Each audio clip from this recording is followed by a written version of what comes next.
So today's topic is interpersonal relationship. My name is Siyabonga Zwane. You can call me Sia. So feel free to be part of the class, to participate, involve yourself. Let's take this session as your exam prep.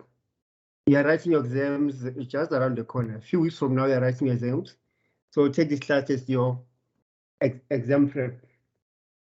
Remember, there are no wrong or right answers. This class is for you to participate.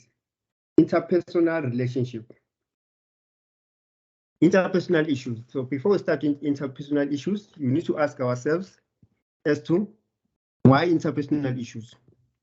Why the importance of personal issues? Why do we discuss interpersonal relationships? So interpersonal relationship is the key under psychology, social work, or any behaviorist qualification. You need to know about interpersonal issues. Let's assume that you are a psychologist, a social worker, a human behaviorist, and the clients come to you for personal interventions, for psychological problems. You as a therapist, you need to consider the interpersonal communication, interpersonal issues that are affecting people around you. You are not living in isolation. We live with people. We connect. We communicate. We relate to one another. So whatever that affects you, most of the time comes from the external world. Remember, you're an internal individual. Solo, then there's pressures that come from outside. Also pressures that come from inside. Pressures that come from inside could be most of the time you're not feeling well. You're experiencing a stomach problem, lung problem, anything that is internal.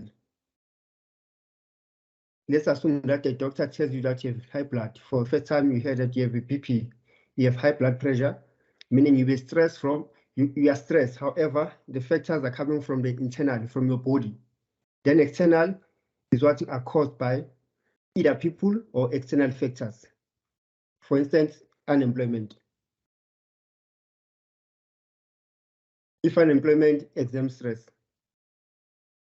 So interpersonal relationship relates with aspects from the inside and outside. It says humans are interdependent, are inherent social beings. Humans are inherent social beings. Most of our activities involve interacting with other individuals. Most of our activities involve interacting with others. Hence, we don't live in isolation and are conducted in the context of one or another group. The ability to communicate is essential in our daily activities, daily existence. Our ability to communicate is essential in our daily activities. The ability to communicate, yes, is important from day to day. We can't live without communication, whether it's verbal or non-verbal. We live through communication. It is social glue that keeps us together. So intuitively, we know what it means to communicate. But on close inspection, the complexity of the notion of communication quickly becomes apparent. However, for us to communicate, there are barriers within it, within our communication. There are successes in communication. Communication does not only flows without any barriers. There are barriers within communication. What are those barriers?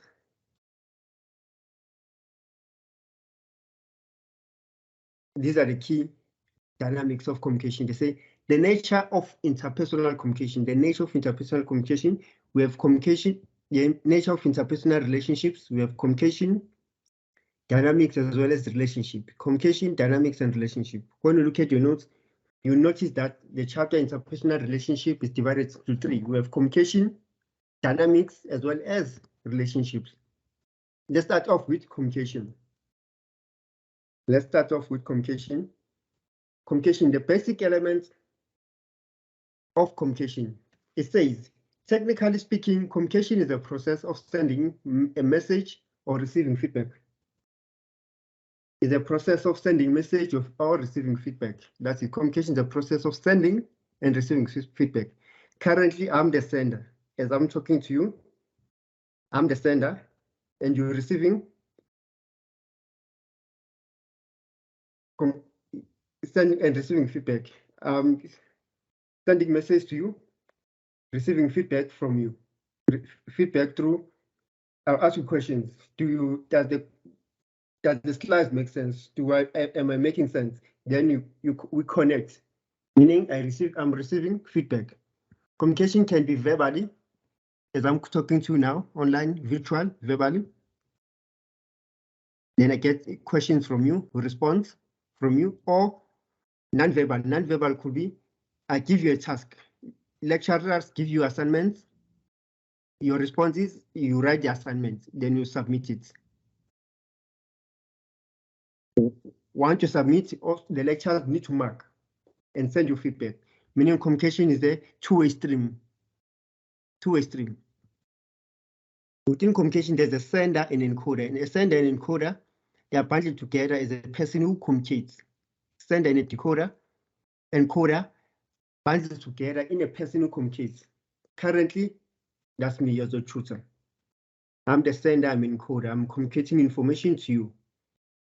The receiver, you students, embodied in a person on receiving side. We are on a receiving side, you receive. That is the receiver and the decoder. Then they say communication cannot only happen verbally, it also happens non-verbal, the signal, verbal and non-verbal signs that convey the content of the message. The signals, verbal and non-verbal signs that conveys the content of the information. So that is the basic, they fall under the basic elements of communication. By verbal is the words that you hear. Non-verbal includes aspects like facial expression. When I talk to you, when I talk to you face to face or on video call, not only are you interested in what I say, but you're interested in my facial expression. Why? What the importance of facial expression is to see whether I mean the information, how excited I am perhaps, or normally when you talk, we use our hands, we use our eyes to express the event. We laugh, we smile. So that is non-verbal signs of behavior. So we connect facially, the gestures, as well as verbal. They need to, most of the time, they need to connect. When you say something, also facial need to convey the message. They need to connect. So there's no communication without non-verbal signs, unless we are speaking via a phone. Like now, we're using MC Teams, however, you can't see my face. So the non-verbal part is out. So it's only verbal. Then the channels of communication include the 5 senses. As individual, you have how many? 5 senses, 5 popular senses: visual, auditory, smell, touch, and taste. Those are the key 5 senses that you need to know from your first level until you do your masters. The more we study, the more you progress through the levels, from first level, second level, third level. You still find the term, the 5 senses. However, they phrase them differently. The more you progress with your studies, they phrase them different. You hear words like spatial instead of visual. You hear words like proprioceptive instead of saying touch and taste, particularly in PYC 1501. But for now, for the purpose of this module, PYC 1501, Psychology and Society, the channels, you focus on these 5 channels of communication. Why they say channels of communication, then they include verbal. No, and they include visual. Visual, they include auditory, they include smell and taste. Communication from the layman person, before you registered for this module, perhaps communication to you was only talking. However, as a psychology student, sociology student, human behavior, you need to know different types of communication. We communicate not only by words, but by seeing things. That is communication. We are driving at night. There are street lights. You need to be careful of who is driving next to you. You need to be careful of the potholes.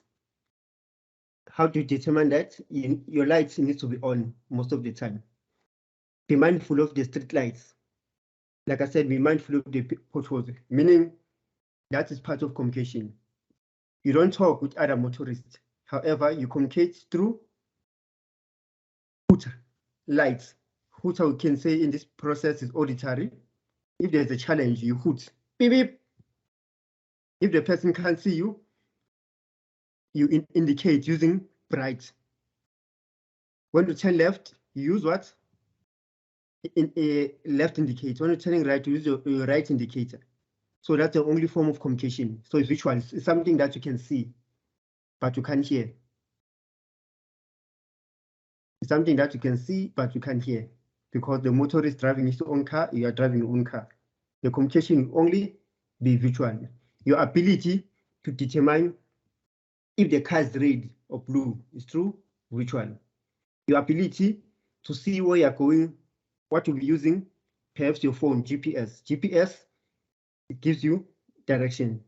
It's either you can hear your GPS talks back, navigation, or you can see the direction through your app, the GPS. That is visual. We use our eyes most, and occipital lobe, our mind, in anything that you see. Meaning you communicate. You communicate with the drivers, other drivers through visual by indicating, by perhaps at times using your hands to perhaps show sign of appreciation. Directions is visual, is something that you can see. Then there's auditory. Auditory is hearing. Mostly it works with verbal. In the street, when you hear a hooter, that's what you know that I need to pay attention to the other motorist. Then there's a smell. Smell, for instance, as I'm giving you a lesson right now, my senses are high. I'm using verbal to communicate to you. I'm using auditory to listen to your questions. I'm using visual to look at the PowerPoint. I can see the color is blue, maroonish, purplish, white with and black. That is true visual. However, smell, as I'm conducting the class right now, let's assume that there's a fire outside. Then I can use my nostrils to jump up and open the door, to jump up and run away, to jump up and move away from the danger through smell. I can determine if something is rotten or not rotten through smell. I can determine if there's a problem with my plugs as I'm using the laptop and different devices to make sure that I'm connected. If there's a strange smell, then I leave the class, automatically remove the plugs through smell, meaning you communicate. That is process of communication. How did you hear it? By smell. Then touch. If somebody touches you, meaning that person wants to communicate with you, want to start a conversation. It's an indication that the person wants to start a conversation. Then you respond to the person through touch. Touch means a form of communication. Like when you use a taxi. When you're using a taxi, it's time to pay. People mostly communicate through touch on the shoulder. Then you turn back, the person gives you money. That's a form of communication. That, anyways. Taste. Taste, I know we all love food, nice food. And you all have a different type of food that you love. So your ability to differentiate between bitter food, sweet food, sour food is through your taste buds. That's how meaning you is a form of communication. It's a give and take. They say sending messages and receiving feedback. Sending message, you can say, is a process whereby you put food in your mouth, you chew. to get the taste, the desirable taste that you want. As soon as you get that taste and say, the food is nice, meaning it's you're receiving feedback. You're getting what you want. At times, the taste might go otherwise. Something that you don't like. Also, is a part of receiving feedback. Perhaps you spit out your food, or just say it, oh, your food is like is not nice. That is communication. Or process of communication. Then the basic process of communication. The basic process of communication, it says through communication, there are challenges through communication. Communication does not go well all of the time. There are challenges, there are a problem, there are barriers in communication which are caused by cultural differences. Communication requires clear transmission. Communication occurs in particular context. Cultural differences, communication requires clear transmission of information, as well as communication occurs in particular context. Cultural differences.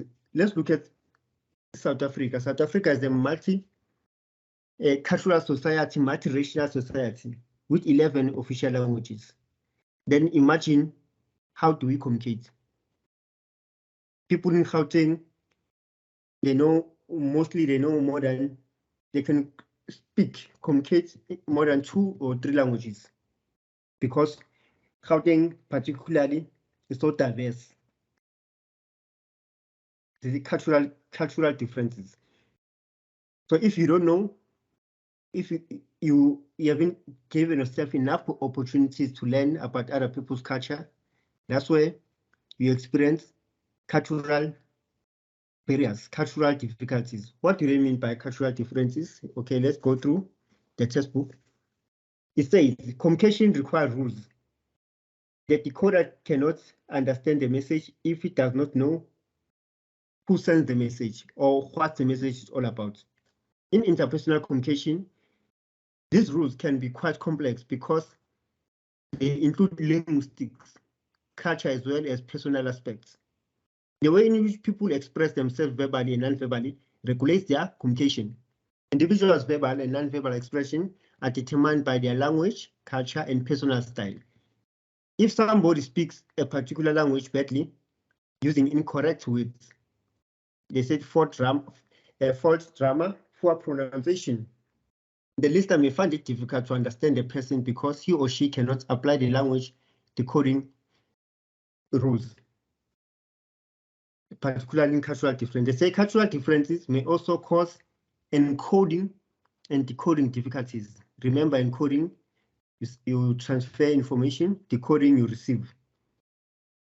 May cause difficulties when the rules are not clear. They say, for instance, in my culture, it may be required of me to position myself at lower level than you if you are senior to me. So when we meet, I will sit down as soon as possible to convey the message of respect. This is an example. Cultural differences. In some cultures, when you enter into someone's house, first you knock. If you don't knock, you are regarded as being disrespectful. You knock, and then someone has to say, come in. It's cultural. Whereas workplace or home setting, someone has to say, come in. When the person says, come in, then you come in. Number one, some people will tell you, remove your hat. Remove your hat as a sign of respect. As soon as you go into someone's house, whether in a car, workplace, home, you remove your hat, meaning it indicates a sign of respect. Before then you greet. You greet, number one, before you communicate your message. You have to give you an opportunity to sit down. Take a seat. Take a seat, Mr. Sia. Take a seat, Mr. Zwane. Take a seat, Ms. Mpofu. Then that's when you take a seat, meaning it's a sign of respect in certain cultures. Whereas in certain cultures, you can just barge in without even knocking. Then there don't see a problem. You put your hat, you don't remove your hat, you communicate, then they don't see a problem. Hence, they say it's cultural differences. It is believed that in certain cultures, when you speak to an elderly person, you don't look at him or her on the eyes. Instead, you bend your head, you look down as a sign of respect, especially if the person is an elderly, especially if you're trying to convey a respectful message, or you have done something wrong. They say you need to be passive. You come down, you relax, look down, and you convey your message. They say it's a sign of respect. So that is cultural. At times they say you don't talk back to perhaps your manager, your elderly person. You don't talk back because it's a sign of disrespect. So that is cultural barriers. If you don't understand them, you might find yourself clashing with other people's culture. However, they say through communication, we can manage that. According to your culture, things may be different, and people may not be supposed to sit down unless invited to do so. That's if you do not know the cultural rules apply. You may decode my signal of respect as being rude. On the other hand, not only you are seen as being disrespectful. If I come to your house, then you shout at me. Remove your head before you talk to me. I sit down, you say, who said you must sit down? It's in two ways. I must say you are rude. And you say I'm being disrespectful because of the cultural clash. They say, however, from a psychological point of view, as aspiring psychologists, human behaviorist therapists, they say,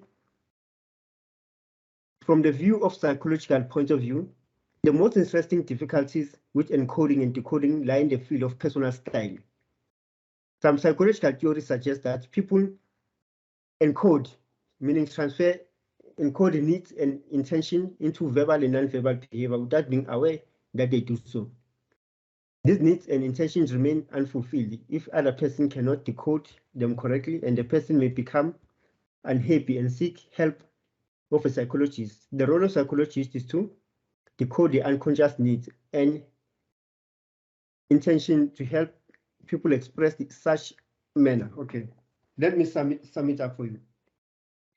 As a therapist, psychologist, someone comes to you for psychological interventions, or they contact you in a company or a family as one of your family therapists or company to assist them with psychological interventions, meaning you yourself as a psychologist, you need to be aware of different cultures. You need to respect, accept, and acknowledge other people's cultures. You need to have a broader knowledge in terms of cultural diversity.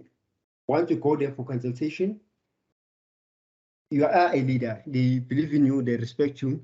Your role is to make sure that you make your clients, or can say your patients, to be aware of different cultures. If not different cultures, how to communicate different cultures, how to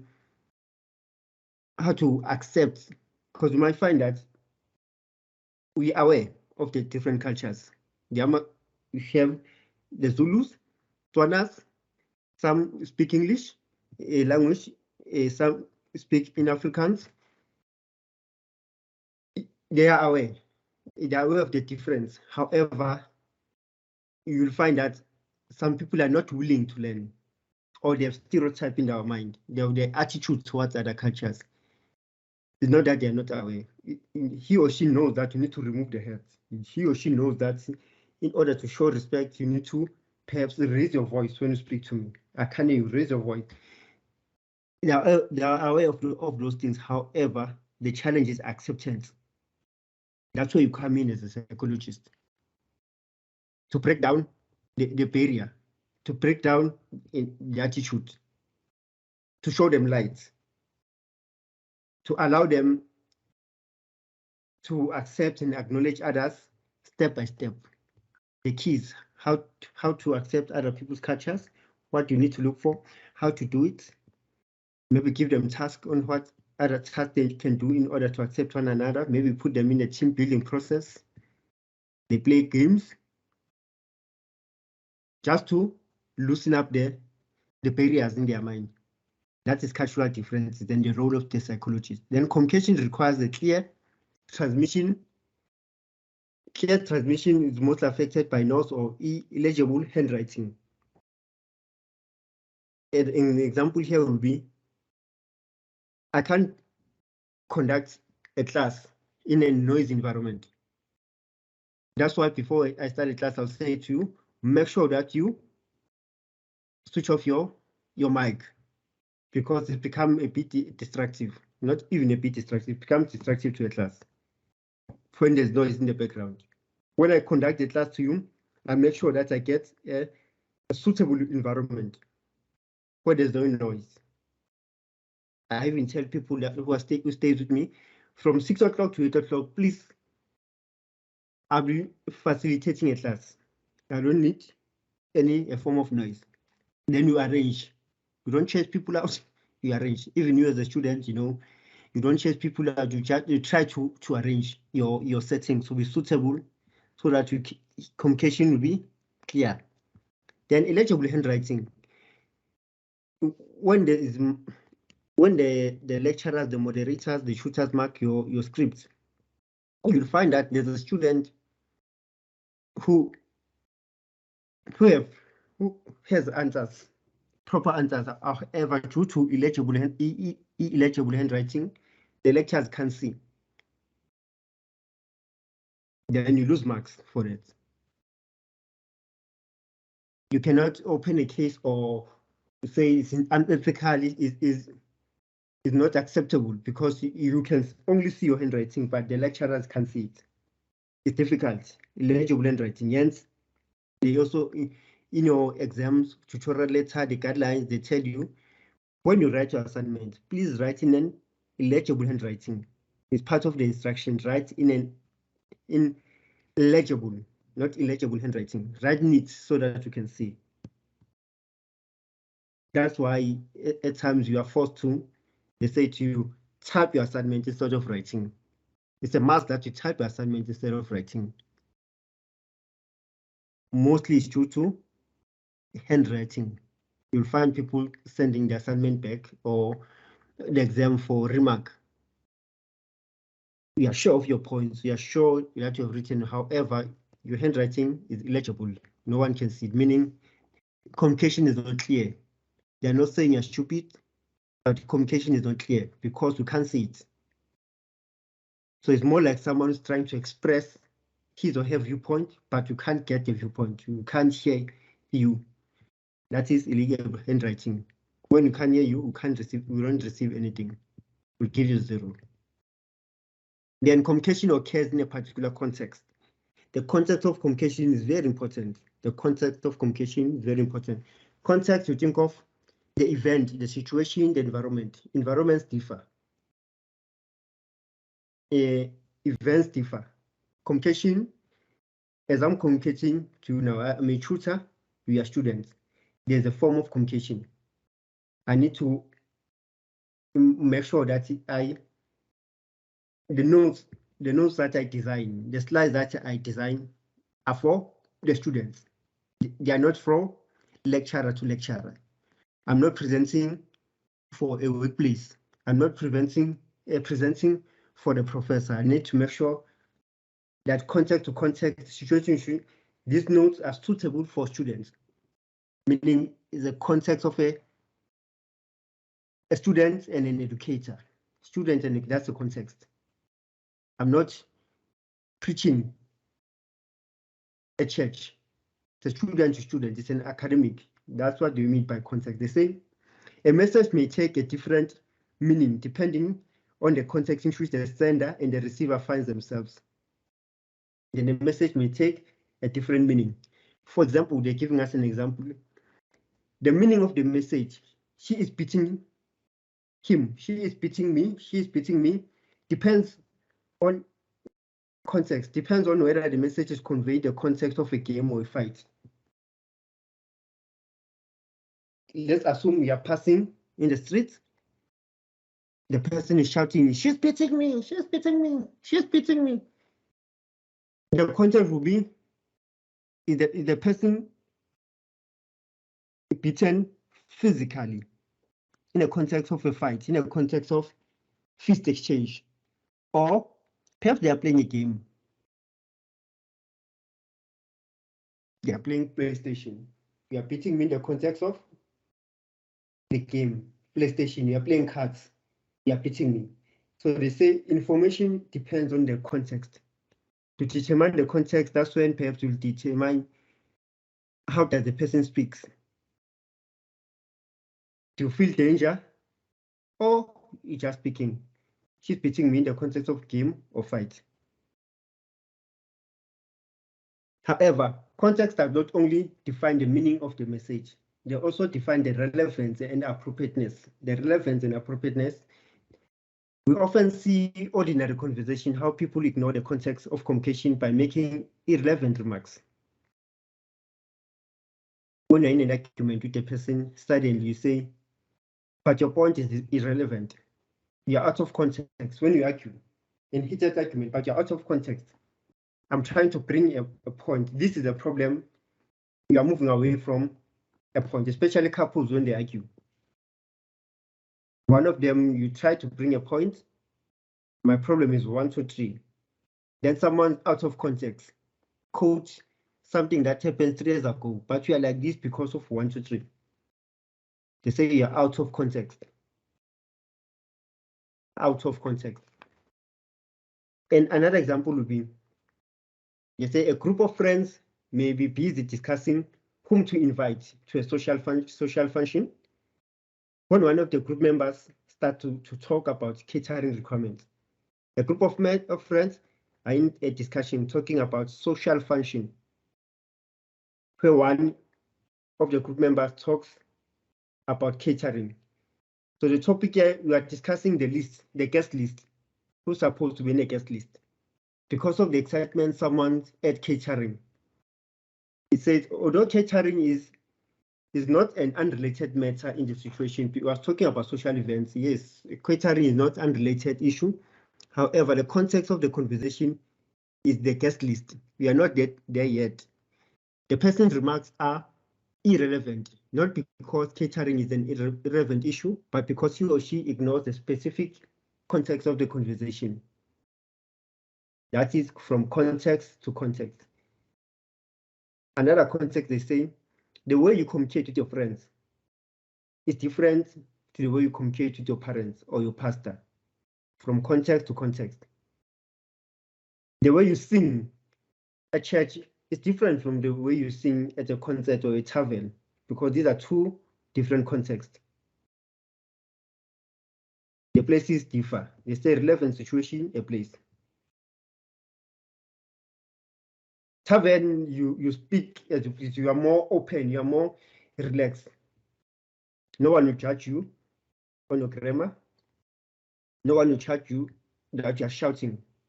However, from context to context, perhaps churches might differ. When you speak to your elderly, it might differ. When you speak to your partner, the context differ. That is communication within the context. Then there's dynamics of interpersonal communication. The dynamics of interpersonal communication, they say it is impossible not to communicate body language. It is impossible not to communicate using what? Body language. It is not possible not to communicate. At times you must sit down, perhaps you are at the clinic or airport. No verbal words are exchanged. However, facial gestures, body language speaks volume. Let's assume that you are sitting at church or airport. So there's a lady or gentleman that passes that you experience butterflies in the stomach. Then the person sits in front of you. No one is talking to each other verbally. However, you can see that this guy has been looking at me, this lady has been looking at me. Then you start developing what? Interest in your mind. I wonder, you start assessing the person. If he or she is suitable for you, body-wise, physical-wise. The eyes speak volume. You're looking at each other. Someone starts to blush. Someone is smiling. Whoever is brave enough will start raising their hand. That is body language. There's no words exchange. Then they say it is impossible not to communicate because there is body language. You're sitting in a public transport. You feel that the person is squeezing you. An indication will be you try to move back, to move sideways to avoid the attachment. Then the person proceeds, perhaps sitting next to you, attached to you, you are not comfortable, meaning body language wise, you sending message, you're trying to communicate. Drivers, like I've said, they don't talk verbally, however, they understand one another. It's the language from the street, the body language. Sharp, sharp, if you have given me a way, you drive badly, then you apologize. You use body language to apologize. The communication is a pattern within an ongoing process. Communication is a pattern within an ongoing process. Knowledge and dots. Communication is an ongoing process. You communicate, they say non-stop. They say the knowledge we have and the way in which we think about things determine how we understand and react to the message we receive from others. Therefore, there are consistencies in what we say and how we react to physically. Because this is true for everybody. There are patterns in verbal and non-verbal we convey to each other. Communication is an ongoing process. Like I've said, you speak your words. I talk to you verbally. Then facial expression is included within the conversation. Not only verbally, not only body language, you communicate through emotions. To show that I mean what I'm saying, you need to feel my emotions. If I say I'm happy, I'm so happy that I'm in love with someone. Then you need to feel my emotions. You need to see my emotions through my face. They need to correspond. I phone you, tell you that at last I received a communication from UNISA that I've completed my qualification. Your voice needs to be incongruent to the emotion. I need to feel happiness if you're happy. I need to feel the cry if you're crying.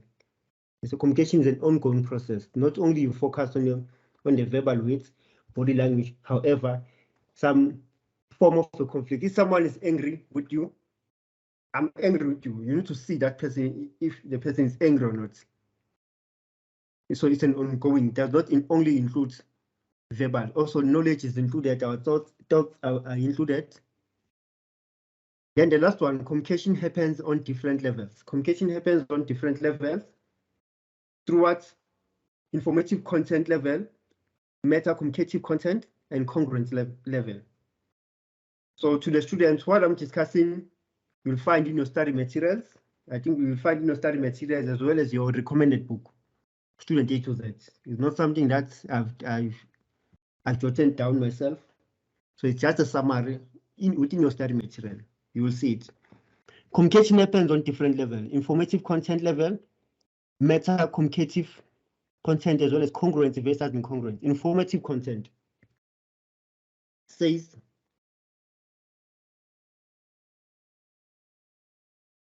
they start by saying the human channels of communication consist of 5 senses. We discussed the 5 senses. Therefore, it can simultaneously convey various modalities of a message. This enables humans to distinguish between what is said and how it is said. So when you communicate, you can be able to distinguish in terms of what is said and how it is said. What we say occurs in an informative content. So what you say is an informative content. What you say. They give us an example in the textbook. They say, if someone says to you, I love you, I love you. The information content of the message is the meaning. Is the meaning that the words and the symbols have. I love you, or I tell you suddenly that I will beat you up. I will beat you up. That is the information content. It's a message that I'm trying to convey to you. I love you, I will beat you up. They say the informative content refers to the tone in which the words are uttered, as well as the non-verbal cues such as facial expression and other body gestures. Information content is the words, then meta information content is what I say. I will beat you up. I love you. That is an information. I'm just sending information. That's why I find people saying, beat me. Beat me. Somebody say, Shaya, beat me. Action speaks louder than words. Beat me up. That's an information content because you have sent a message, but not yet put your words into practice. Then meta communication is putting words into practice. You actually beat up the person. You actually show the person that you love. You show affectionate. Affectionate in this content, they say facial expression. I can see that the person really loves me. Other body gestures. Body gestures would be the person blushes. Normal, you perhaps you know the person when he's serious. You know the person when he's playing around. For that particular moment, you can feel that no. See, is meaning it. That's a meta communication content. They say, for example, if a person says love you, you may tell me that you like me, then smile, touch my arm slightly, meaning you're conveying a message, a physical message that you really love me. I say I'll be to information content. Actually, I handle you, hold your arm. I mean, that's a meta communication, the physical part. They say in this example, the meta communication content collaborates and confirms the information content. The meta communication confirms what you wanted to say, the information.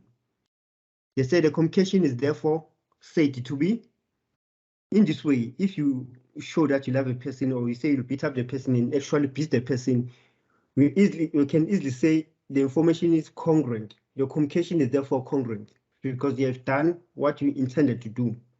Information is congruent. You tell your lecturer that to say, I will get distinction. I will get distinction. That is information content. Definitely, I will get distinction. Then you write your exam, your lecturer's mark, and you obtain a distinction, meaning the information is congruent. You have achieved what you said you want to achieve. You have done what you said you want to do. That is congruency. If you do the vice versa, meaning the information is incongruent, does not relate, is incongruent.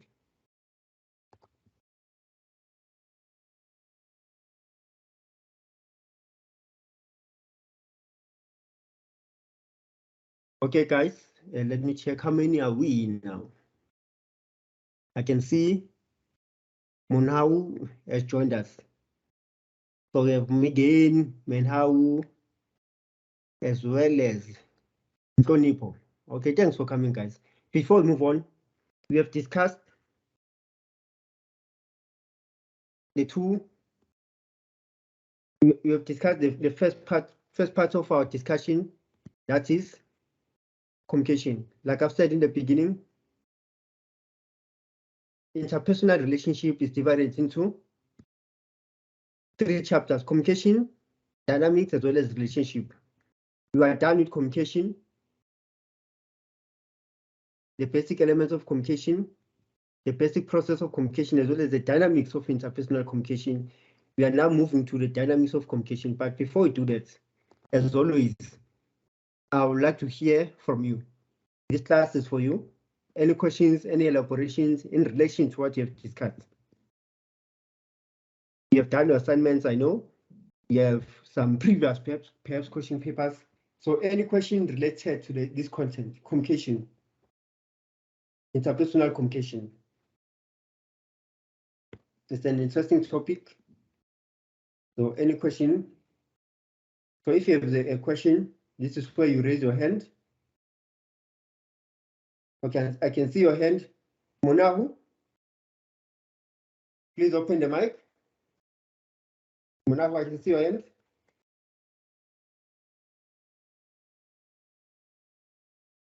Monao, you listening?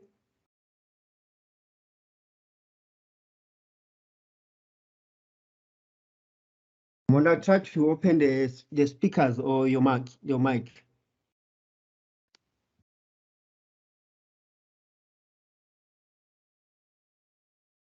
Mona, who can't hear you?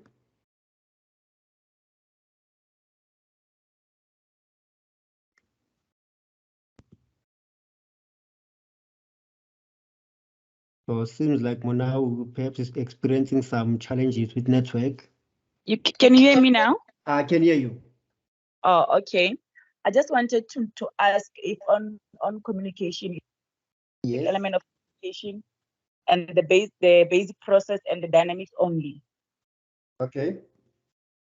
Yeah, that's what I wanted to know, that in communication they only cover that three, the basic element, the basic process, and the dynamics only.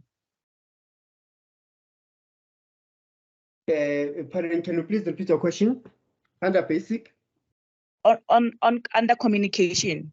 Yes. It only covers the basic element of communication, the basic process of communication, and the dynamics of internal communication only. Yes, only. Oh, okay. Yes, only. Okay, that's what I wanted to know, sir. Yes, even in the recommended books, it's just 2 pages. Okay. Yes, they break it down. Oh, all right. Thank you very much. Oh, pleasure. Right, bye. All right. Okay, thanks to Munao.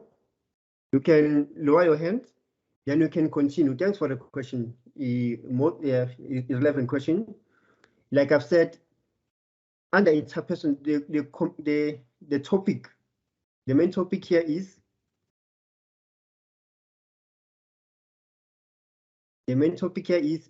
interpersonal communication. Interpersonal relationship.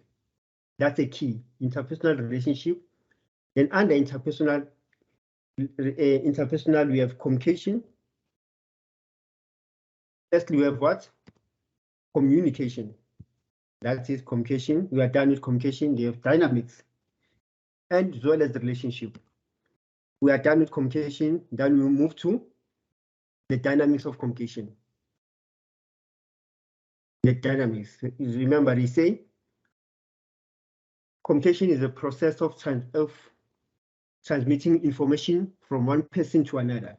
Is when you communicate. Like me and Wenaho, we are communicating. That is communication. They say communication has barriers. That's what we have discussed. Then there are dynamics of communication. Within communication, there are some aspects, some dynamics. What are those dynamics? They are stipulated here. They say to us, the dynamic of interpersonal communication.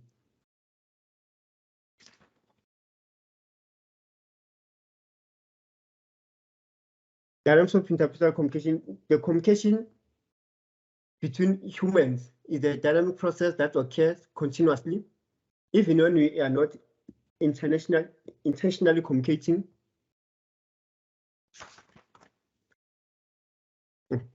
It says human beings are fundamentally social.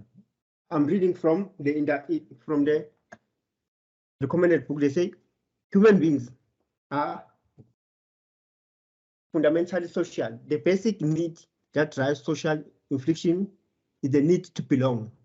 They say the need to belong. Without communication, there's a need to belong psychologically. There are reasons for this need. We evolve the ability to affiliate with others for survival purposes. We depend on each other for survival purposes. Living with others increases our chance of survival, provide opportunities for reproduction. You become anxious if you are isolated, because the social being, there's that need of talking to other people, communicating with other people. If there's a gap, there's breakdown in emotion. So strong is the need for affiliation that people have special mechanism to detect, to reject cheaters in order to protect the existence of the group. People who violate group rules are stigmatized. social excluded, people who violate the social grouping. And that's where they introduce this term overt and covert behavior. Overt and covert behavior. These two concepts. Because they say, because of the deep-seated need for social affiliation, because of the need for us to communicate, to form groups, to form organizations, people are exceptionally good in the way in which they interact with each other. Psychologists distinguish what is overt and covert behavior. Let's start with overt behavior. They say overt behavior, people's visible behavior. People's visible behavior, a behavior that I can see. That is overt. As I talk to you, even as I talk to you, you show certain patterns of behavior. It's a behavior that is visible, something that I can see.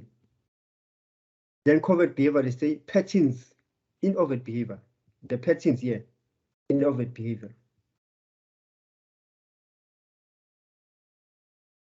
A lay person, any other person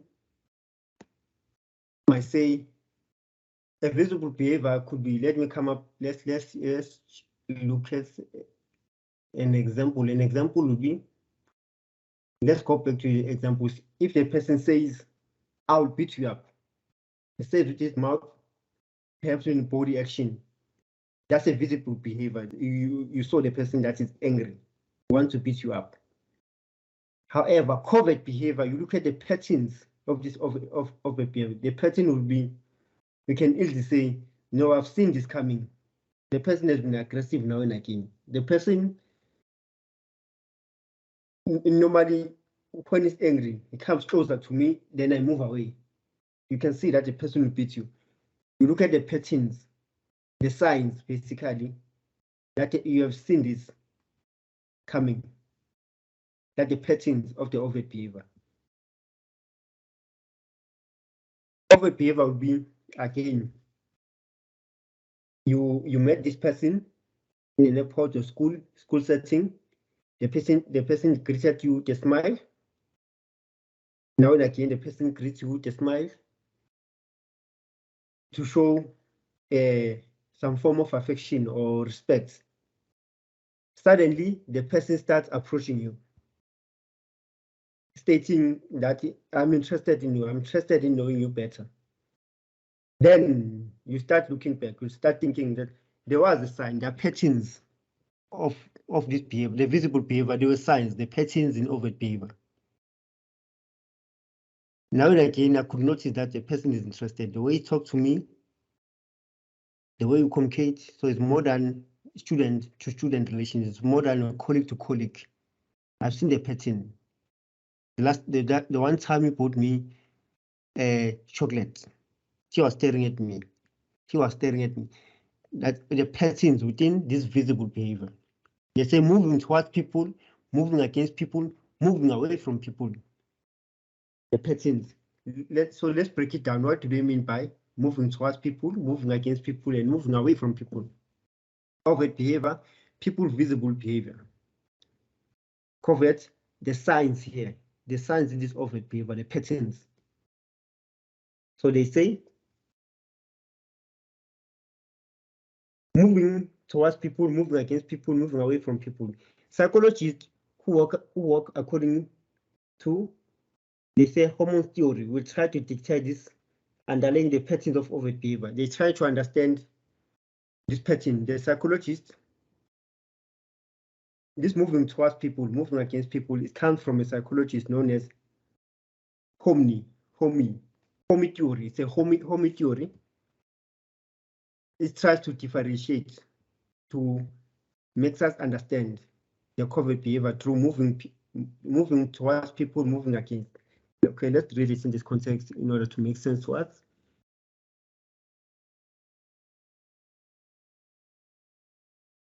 Therefore, they say homie theory will try to detect this underlying patterns in people overt behavior. Therefore, when somebody says, that's the first example, when somebody says, I do not agree with you, I do not agree with you, the psychologist may identify the statement as overt behavior. As I move against others, if the person has a habit of disagreeable, resting, working with others, the psychologist may identify the tendency to move against other people. So let's break it down. As I'm conducting the class now with you, moving towards people will be, you understand, you are together from concept to concept that I try to explain. Meaning, you're moving towards people. I'm confronting you, I'm making sense. I'm moving towards people. Suddenly, moving against people is what by Umuhao says, no, say, I don't agree with you. Your presentation does not make sense. Meaning, you are moving against people because you don't make sense. Is it clear? Moving towards people in this context, I'm explaining this information. I'm breaking down the concepts. We are trying to make sense of these slides. They're moving towards people. There's flow of information. Against is vice versa. They say against and moving away is vice versa. You are losing me. They say it's mostly the process of disagreement. The psychology may identify the tendency, move against others as a behavior pattern of a person. Meaning, I'm not making sense. Then moving as well as moving away from people. Now I'm losing you. You're exhausted, perhaps. Nothing goes into your mind. Moving against you, we understand each other, we agree in the content. Moving away, moving against the people, that's where you start disagreeing. You understand, however, you start disagreeing with the content. And moving away from people, that's where you are lost. Could be due to tiredness, slides are too much, or you are lost in the conversation. That is moving away from people. You are far-fetched. You can't reach communication. That is the dynamics of communication. You're moving away from people, moving against people, moving towards people. Moving towards people is deliberate. We are communicating. Moving against people, yes, you understand, however, the information is either doesn't make sense or you are disagreeing. Moving away, you are lost. Totally. That's how they break it down. In terms of it, the behavior that you can see, people's visible behavior. Visible behavior, it could be you are talking to a person, exchanging information. You can see from they say people's visible behavior, the person's visible behavior. That way, like your friends, normally, or relationship. You have friends, whether love relationship or friendship or family, you get along together. It's nice. Suddenly, you'll find that friendship loses interest because of the disagreements. Here, you are forming a bond. It's nice. You go out together, you share a lot. We are in a more comfortable zone within a friendship. Suddenly, you start not seeing eye to eye. There are communication barriers now. We disagree in a lot of things. Could be due to external factors, or your partner have seen some patterns of behavior that he or she doesn't like, or she likes them, however, is not comfortable. Then you start moving against. Moving against in this instant, you are no longer sharing what you used to share when you're moving towards each other. You are no longer sharing, so you're moving against.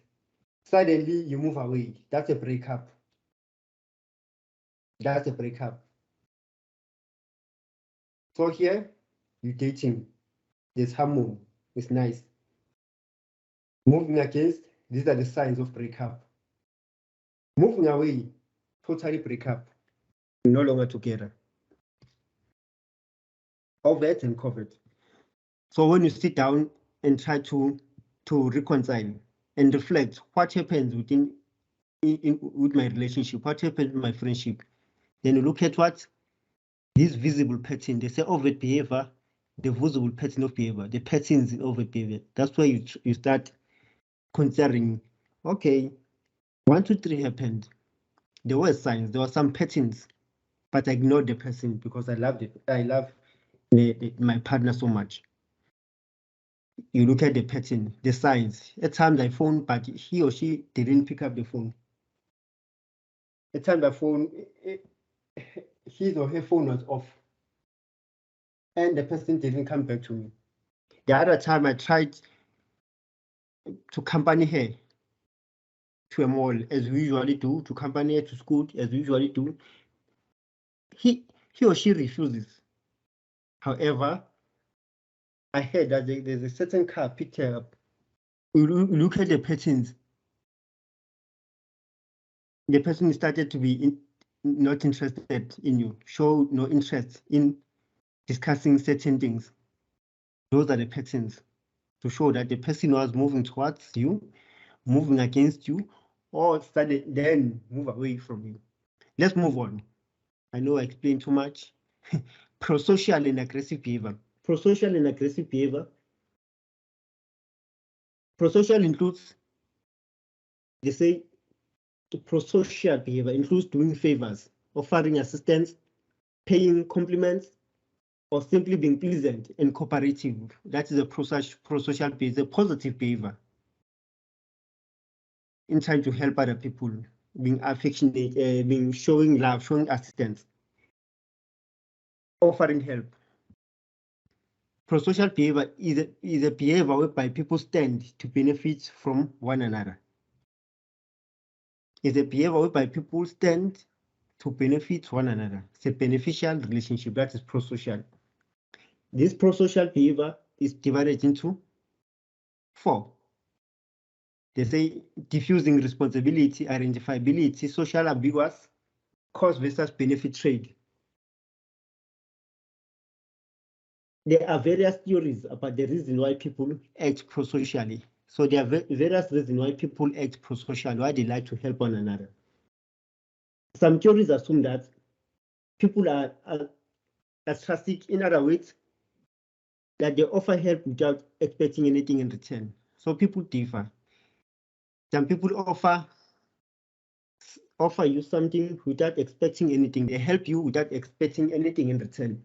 Other theories see social behavior as more selfish acts, namely investment for future benefits. I'll help you now because I need a favor in future. Some form of prosocial. I know that when I help you, you'll help me one day. Some psychologists see that as being selfish because you're investing. Like when you invest, you put money for investment, you expect a return.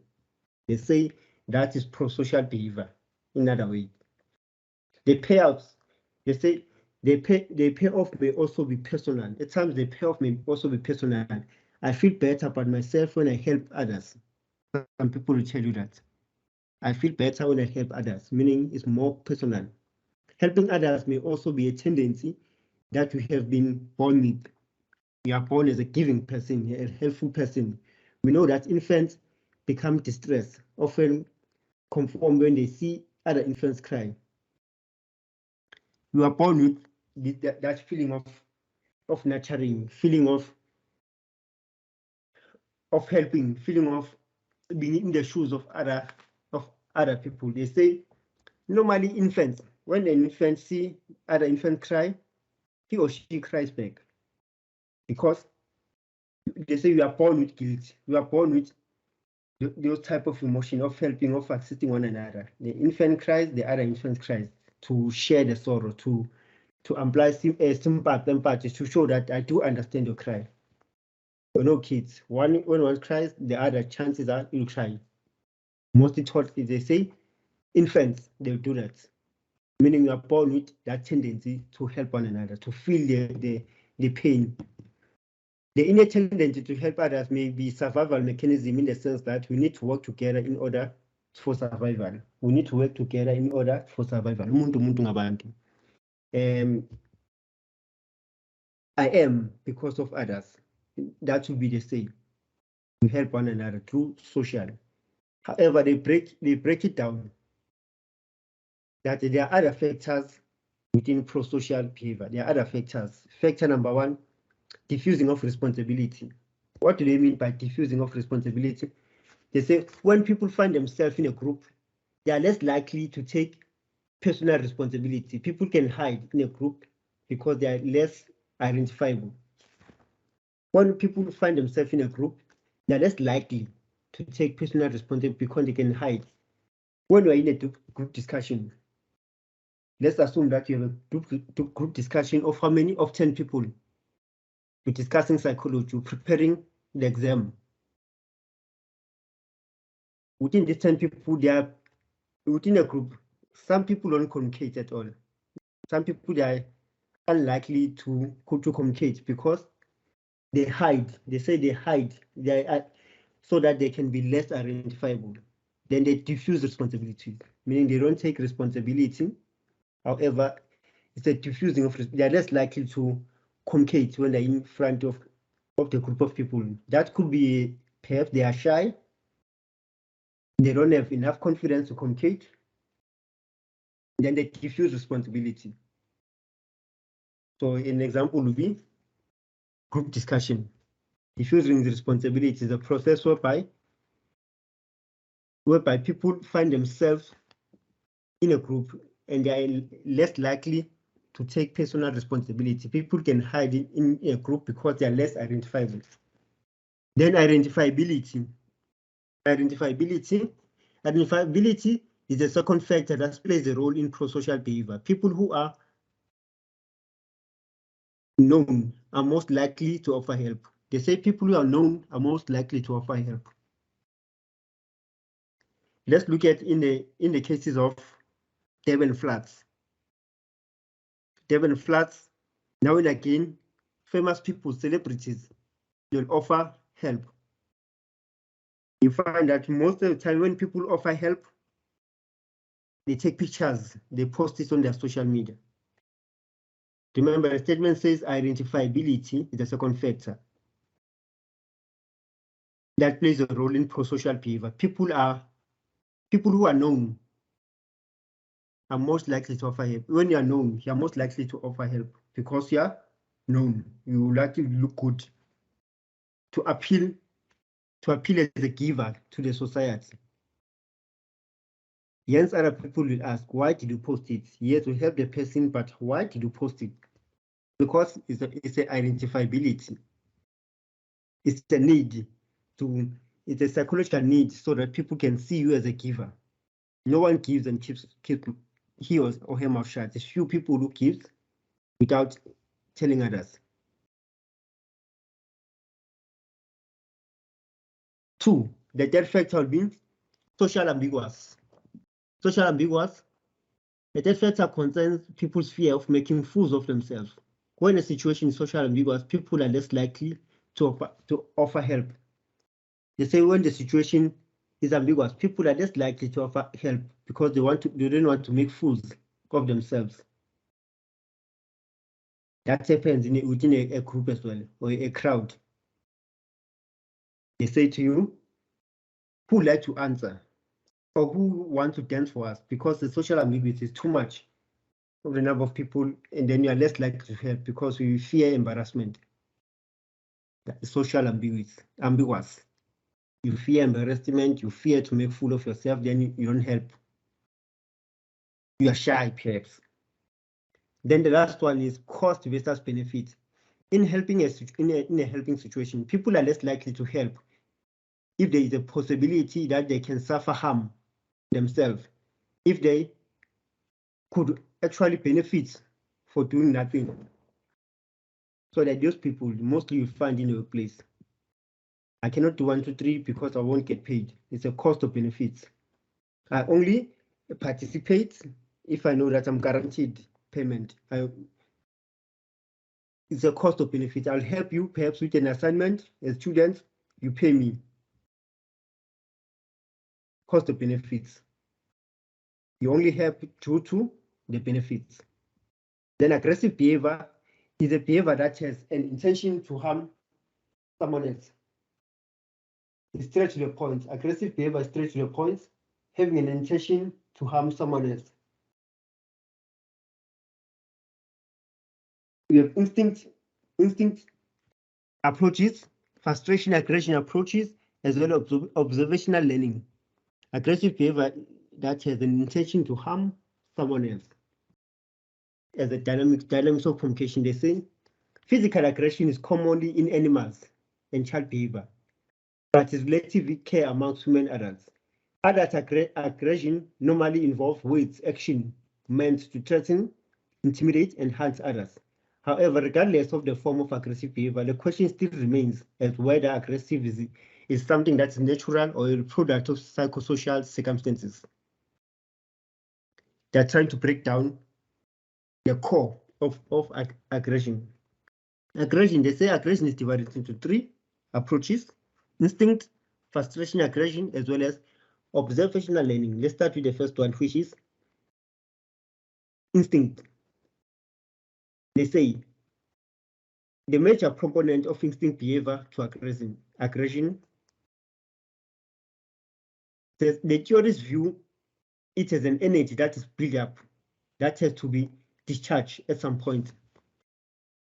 According to this approach, the theory says we as individuals are born with an aggression within us. They say instinct is an inborn tendency. It's an inborn thing that you are born with. You are born with aggression. However, it's waiting for its time to be released. You are born aggressively. That's what they are saying. Individuals are born aggressively. We have an energy for aggressiveness that now and again needs to be discharged. According to the theories, people need an opportunity for catalysis. They say people need an opportunity for catalysis. They make an example, but in old times, people could discharge their aggressive energies through the act of war. But modern day living requires more acceptable means of catalysis, such as games, sports activities. Look at rugby players. We'll assume that they are aggressive the way they play. However, they are not fighting. They're that aggressive. They are not violent. However, they have that aggression. When you play sports, whether it's soccer, you have that aggression. When you need to score, you need to kick the ball as hard as possible in order to score. They have that aggressive, meaning aggression is something that you're born. You can carry stuff, carry loads. You can shout anything that when someone upset you now, instantly you fight back, meaning we have aggression within us. We have an aggression within ourselves. Now and again, it needs to be released. For example, animals. You look at during animals, especially carnivores, or even herbivores like an elephant. Elephant during mating season, if they don't find anyone to mate with, they start being aggressive. They hit the trees. Elephants can hit a tree, hit the wall. You don't need to be next to an elephant during the mating season because they're aggressive. They try to be protective. They break down trees, they break down walls. A carnivores like lions, they fight each other for mating. You find springbok buffaloes who getting into war to mate. They say it's mating season. In layman's term, the language in the streets, you'll find people saying it's cerebros. Someone assaults. Who knows why? They play around those words to show that psychologically they say that is aggressiveness. You have this form of aggressiveness that you need to release eventually. In modern days, they say they use war. They fight wars in order to release the catalysis. Nowadays, we play sports, we exercise. That's why it's important to exercise in order to release unnecessary fluids, hormones in our body. We need to exercise. Our body needs to be active. 2, that is instinct. We are born aggressively. Naturally, you have an energy, an aggressive energy. Frustration aggression approach. Frustration aggression approach, they say early frustration aggression theory suggests that frustration always leads to aggression. Frustration leads to aggression. Once you are frustrated, you become angry, according to this theory. For a person to show aggressiveness, you need to be frustrated. You need to be frustrated and you show angriness. Let's say you're frustrated by what? An internet. You want to attend to a class, you're writing an exam, you're frustrated. You try to connect, you can't connect. There are some people they even smash up their laptops, smash up their phones because they need to do this now, but you can't. You start being aggressive. So frustration produces anger. Frustration produces anger. Road rage. The person needs to frustrate you in order to act back. Bad driving, you're trying to avoid the person does the same thing. Then it's road rage, meaning the frustration leads to an anger.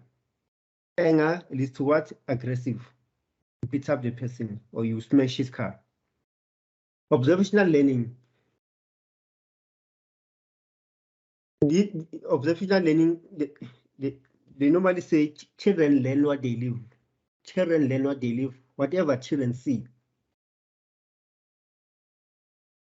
is something that produces fun. They replicate, they imitate the behavior. Yes, there's parental guidance on TV. Be mindful of what the kids are watching on TV. When they see you do something inappropriate, with a smile, they think that thing is acceptable, then they want to do it as well. The social and environmental condition can teach individuals to be aggressive. Social and environmental condition can teach individuals to be aggressive. In social situations, people learn through imitation. When I see somebody getting away through acting aggressively, I'm likely to imitate his behavior when I find myself in a similar situation. However, when I see the opposite happening, namely that somebody is punished for displaying aggressive behavior, I am likely to imitate the behavior. So this is an example of, they say, when I see someone getting away with an aggressive behavior, when I see somebody getting away through acting aggressively, I am likely to do it. Let's look, for instance, let's look at the July unrest, the looting that happens in South Africa. Some were watching it on TV. Some of us were watching it live on face value. You'll find few people. You have noticed that few people start approaching a specific shop. Some will sit outside as observants. They break in, they start going in.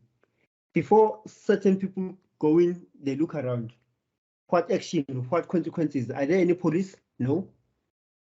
Even when the police are there any gunshots? Is there anyone getting arrested? No. Then people join in. Meaning, when I see somebody getting his way through acting aggressively, I am likely to imitate his behavior when I find myself in a similar situation. That is observational learning. You observe the situation, you think it's good to do, you do it as well. That's how kids learn. The last one in this is interpersonal relationships. The interpersonal relationships, proximity, similarity, complementarity, personal attraction, and communication. Interpersonal communication. It says, so far we have looked at overt behavior, and social behavior, aggressive behavior. Then a second dimension of overt is interpersonal behavior in a continuum that contribute to attraction and the patching between individuals. They say there are several factors that determine whom to choose to affiliate with. There are several factors that determine who we choose to affiliate with.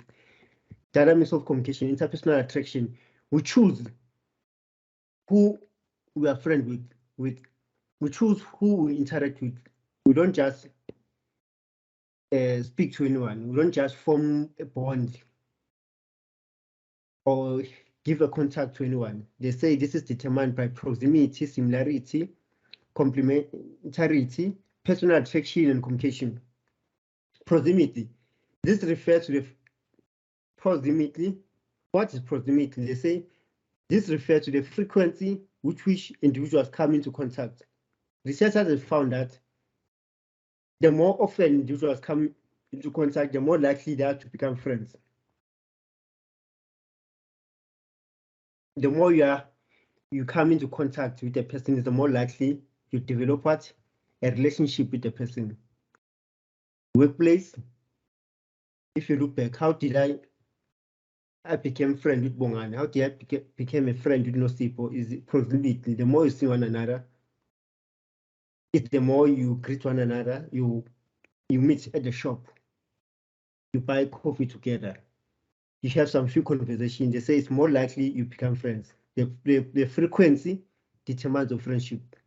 When there's a distance, meaning you stop communicating, but the proximity, the frequency, the more you see each other, the more likely you become friends. That is proximity. Which is proximity also supports what? Familiarity. The more you discover that you like things, familiar things, you like similar things, not the term familiar. The more you discover that you are familiar in terms of the interest, you fear the same thing you like, same novels, familiarity, the more you become friends. People like things that are familiar and tend to fear those are novel to them. Similarly, people are exposed to someone repeatedly, that's getting more familiar with leads to increased liking. This phenomenon is called exposure effects. The more you see the person, the more you get familiar to the person, chances are that's where you increase the interest. That is proximity.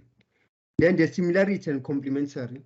Similarity and complementary, people who are similar, who have similar attributes,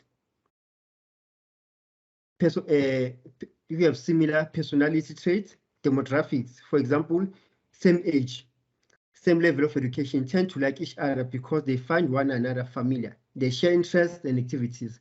But this does not mean that we only affiliate with those who are similar to ourselves. People may seek out the company of others exactly because of their attitude. People, they may like to seek a company. You choose, like they say, you choose whom you like to be friends with. People may seek out a company that is exactly because of their attitude, personality, and trait demographics. This happens when they feel the need to complement their own characteristics with what they're experiencing and lacking themselves. Each year, they say introverts may need the energy and social involvement that an introvert friend can offer. The extroverted may need reflective complementation of an introvert. So in this case, they say similarity, things that are similar. Personality traits that are similar. You like similar things. You same demographics, age, where you come from. Whereas complementary, here is a choice. Is a choice of you're more affiliated, you're more interested in hanging with people who will assist your personality. Perhaps you are an introvert. You feel like, no, you need to boost your energy. You need to boost your confidence. Then you choose what? Extrovert people, because they will assist you in boosting your confidence. That is complementary. You look at people in terms of their behavior, then you choose. During group discussions, perhaps you are good at explaining information, understanding and explaining information. However, Sia is good at presenting as a group, meaning we are a team now. You will share the information, the content to Sia. Sia does presentation. It's complementary. You complement one another. Someone is loud, someone is quiet. Someone is cheeky, someone is soft-spoken. You complement one another. Then there's personal attraction. Personal attraction is whereby people are attracted to others for physical and psychological reasons.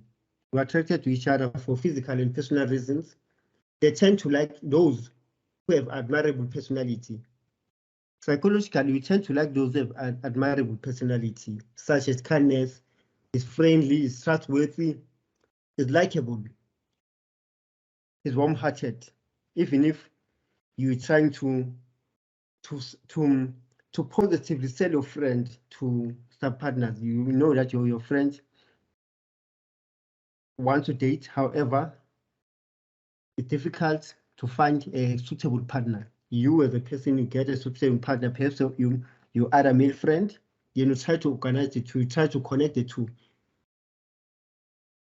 The things that will share with your friends will be things like, yo, he's kind, Sia is kind, likable, he's honest, dependable, trustworthy, friendly, a bit talkative. Personal aspects. You break down the personality of the person to the other to make him more interesting. Then the last one, communication. This is an additional factor in establishing an affiliative relationship. The process of interpersonal affiliation is mediated by verbal and non-verbal communication. People discover each other through talking. So for us to achieve all of this, to move away from people who move against, to see whether the person is diffuse responsibility, identifiability, frustration, aggression, we need what? Communication. Communication is a core. To determine interpersonal attraction, we need communication. Without communication, we cannot achieve all of this. So information, we discover one another. We determine personal attraction, similarity through communication. Without communication, we weren't able to learn about one another. So it's clear as that. Then the last part of our topic, the last part of our discussion, different types of relationship. Discussing different types of the relationship, the popular types of relationship, which is casual, friendship, family, and love. Casual, friendship, family, and love. Here's the examples that I normally make. I make sure that I touch on love because it's more appealing to people. I touch on friendship because it's more appealing on people, something that is relevant. Love, family, friendships. Relationship are based on these four. Through communication. Without communication, we won't be able to form these core relationships. Number one, casual relationship. What is casual relationship? They say casual relationship are substantial, contracted, interact but at distance, contractual in nature, principles of equity. This relationship normally occurs because people need to interact for the benefit of one another or more of the individuals involved in the relationship. E.g., every morning you drive to a petrol station. In a petrol station, you have that one petrol attendant that normally assists you. You don't have, you are not friends, you are not family. No relationship that has been formed, however, casual relationship, because it's again win or lose. The principle of, they say in the principle of equity. Substantial contract in interaction but distance conventional. You come there, hey, small conversation, pour petrol, you give him or her money, you leave. It's a casual relationship. Casual relationship. Me and you meet now and again so that I can give you a class. It's a casual relationship. No friendship, we're not friends, we're not lovers, but it's just casual to give you information. They say this relationship normally occurs because people need to interact for the benefits of one or more of the individual involved in the relationship. It's just casual. A guy that you find in a spaza shop, you go to a spaza shop, you take your favorite biscuits, you leave money. It's casual. It's based on, they say, it's based on contracted interaction. In other words, people involved in casual relationship interact for the purpose and they follow social cultural protocols in the interaction. The purpose could vary from friendly exchange that happens simply for the purpose of the goodwill. You share, you exchange. The second one, friendship. Friendship, the most popular one, is a commonality. This kind of relationship is characterized by individual sensitivity and responsiveness to one's another needs, with no calculation of cost.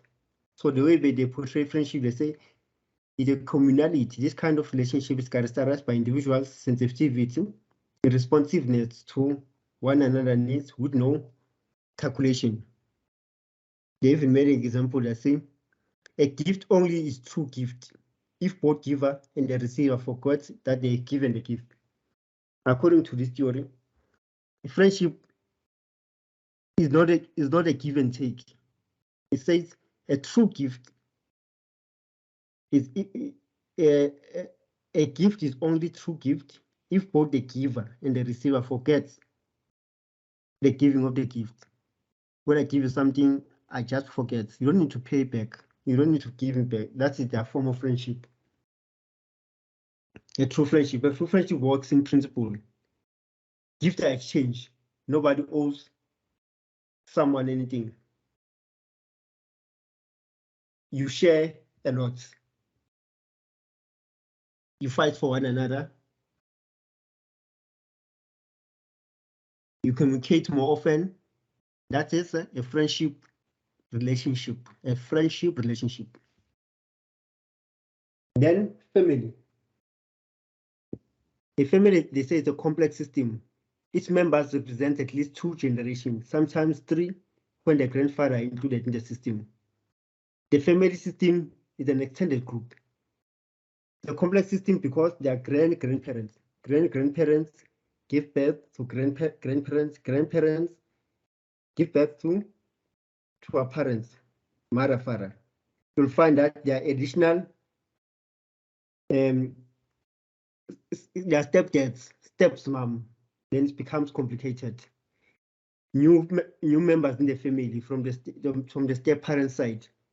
We have several cousins. It's a complex system. Then you have extended family members which come from your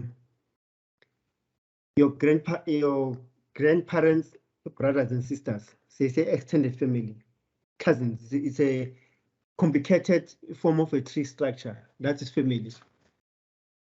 So the relationship, they say, which includes cousins, aunts, and uncles. The family structure is an important structure. It lays the foundation for the child's development even before the child is born. There are genes as well, the exchange of genes and heredity within family structures, meaning we are not just connected by choice. You see, by friendship is by choice because there are similarities and differences between your friends wherever.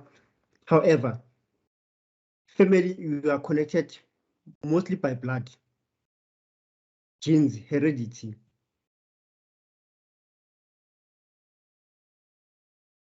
Hope it's clear. Then the last one, that is love relationship. According to Robert Sternberg, love components are divided into 3: passion, intimate, and commitment. According to Robert, in order to conclude that a person loves you, there needs to be passion, intimate, and complement. That's according to Robert. You need to, your relationship, or to show love to a person, there needs to be a passion, intimate, as well as commitment. Those 3 forms a core part of relationship. If one lacks, then according to Sternberg, there's no love. If one lacks, there's no love, according to Sternberg. He breaks this thing as when people fall in love, their feelings are consumed by passion and encompassed by the desire to know more about the other person. But as the relationship develops, it loses some passion and gains in care and commitment. We can simply say, when you meet each other, first steps of love, when you meet each other for the first time, there's that connection, that love, this passion. You are more in love. You are a dating zone. Then later you decide, no, I need to get married to this person. I can see a future with this person. We can relate that with commitment. You are committed to this person. It's no longer about passion. You are now committed. You don't want to lose this person. That's according to the theory Sternberg. Then later in life, the more there's passion as well as commitment. They say passion is the component people most strongly associate with their love. It includes a strong emotion, sexual attraction, and encompassing interest to other person. Therefore, intimacy refers to individual desire to touch each other physically and be emotionally close to each other. Again, when there's passion and commitment, eventually there's physical attraction, being sexually attracted to one another, sexual intercourse, those things. According to Sternberg, love needs to incorporate passion, intimacy, and commitment. If one lacks, then that's not, according to Sternberg, that's not a full love, a comprehensive love. So they need to be intimate, passion, and commitment. So the relationship between intimacy and commitment is companionate love. Passion, intimacy, meaning it's romance. Passion as well as commitment, factual love. This is the diagram he uses to show the relationship between intimacy, commitment, passion in connection to romance, compassionate as well as factual love. The last part of the conversation,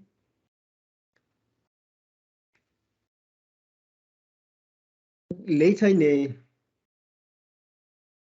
the book, or you'll find things like patriarchal model, partnership model, as well as Agilarian model. Agilarian model, patriarchal model is, they say husband and wife are not considered to be equal in the relationship, patriarchy. The husband is sovereignty, possesses power, exercises control. He is expected to be strong, rational, restrained. The wife is supposed to be dependent, loving, emotional, full-time homemakers. That is, they call it patriarchal model. We are more familiar with this patriarchal model, whereby men are seen as leaders, women are seen as they're passive. Men are supposed to work, whereas women need to be homemakers. They need to nurture for their kids. That is the modern patriarchy. Then there's partnership model, which is an opposite of this patriarchal model. Partnership model sees the husband and wife as companions and friends, with the tacit understanding that the husband's interests are decisive. He provides leadership and is rational, but also approachable, emotional in his dealings with his wife and children. The wife may be part-time breadwinner and engage in activity outside home, but the main task remains that a homemaker. Although she expected to show some intellectual ability, display a measure of independence, she is also expected to be motherly, loving, and emotional. So this is a more, you can say, a more modern way, or one that you're familiar with, that is happening currently. Yes, some situation, it says, yes, there's a partnership here. Women and wife, they are seen, they see husband and wife as companions and friends. However, the man still takes a leadership role, and woman takes his role as a housekeeper, a manager of the house. However, in short, we can say there's no any form of abuse. They are doing this in a form of a partnership. No one is forced to be a leader. No one is forced to be a homemaker. It's just in a form of a partnership. There's no patriarchy when a wife is supposed to be at home, not working. Here, the wife can work. However, the truth is you are expected as a wife to play motherly, loving, emotional responsibility but you are not being abused. Meaning, now like you can take turns. The husband can also cook. The husband can also take care of the kids. However, the role mostly, husband is a leader. They see him as more rational, whereas the wife is a housekeeper. Then there are the utilitarian modern sees the husband and wife as equals. See the husband and wife as equals.